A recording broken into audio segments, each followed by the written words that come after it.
mafunzo kwa halmashauri ya wilaya ya Nkasi, lakini pia wapo na wengine wa halmashauri ya Sumbawanga DC. Lengo likiwa tumekuwa na dokumenti ya pili ya mtakoa namba 2 ambayo bado usambazaji wake haujakuwa nchi nzima. Kwa hiyo tuna wajibu kama wizara kwamba kuhakikisha watekelezaji sasa wa mpango wanakuwa na uelewa wa nini kipo kwenye mpango, afua zipi zipo na shughuli gani wanatakiwa kazi tekeleze. Katika kulifanya hilo, yuko mkakati wa kuwa na kila mkoa uwe na mpango wake mkakati wa utekelezaji wa mtakoa. Kwa hiyo katika hizo sasa regional strategic plan za mtakoa ndio unakuta hizi halmashauri zote zitaweka shughuli zao kule. Kwa hiyo sisi ujio wetu ni kuwajengea uwezo hizi kamati za mtakoa zilizopo hapa Nkasi, lakini na wale wa Sumbawanga DC waliokuwepo, ili sasa wakawe na uwezo wa kwenda kufanya utekelezaji wa kile ambacho serikali inatamani kwamba kwenye eneo la ukatili dhidi ya mwanamke na mtoto hali iwe shwari.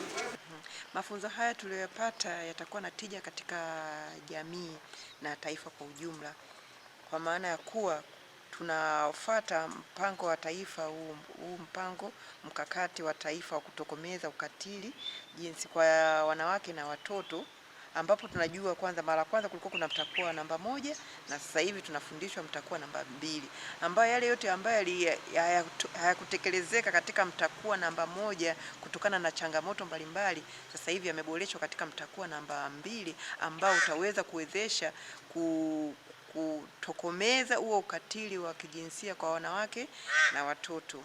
Mafunzo haya kwa 100% tumepokea vizuri, kwani ni wakati wake, kwa sababu matukio ya ukatili dhidi ya wanawake na watoto kwa sasa yameshamili sana.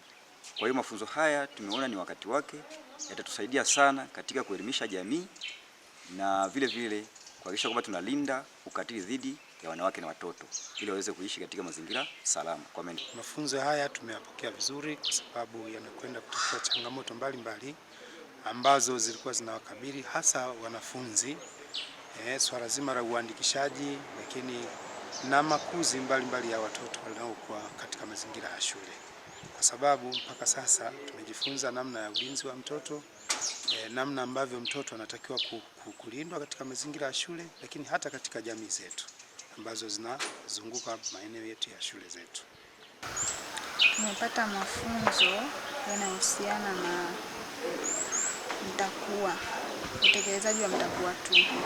Mafunzo haya yatatusaidia sisi kama maafisa maendeleo tutakaporudi kule kwenye kata zetu, tuanze kufanya utekelezaji wa kutengeneza madawati yanayohusiana na masuala ya watoto, ukatili dhidi ya watoto.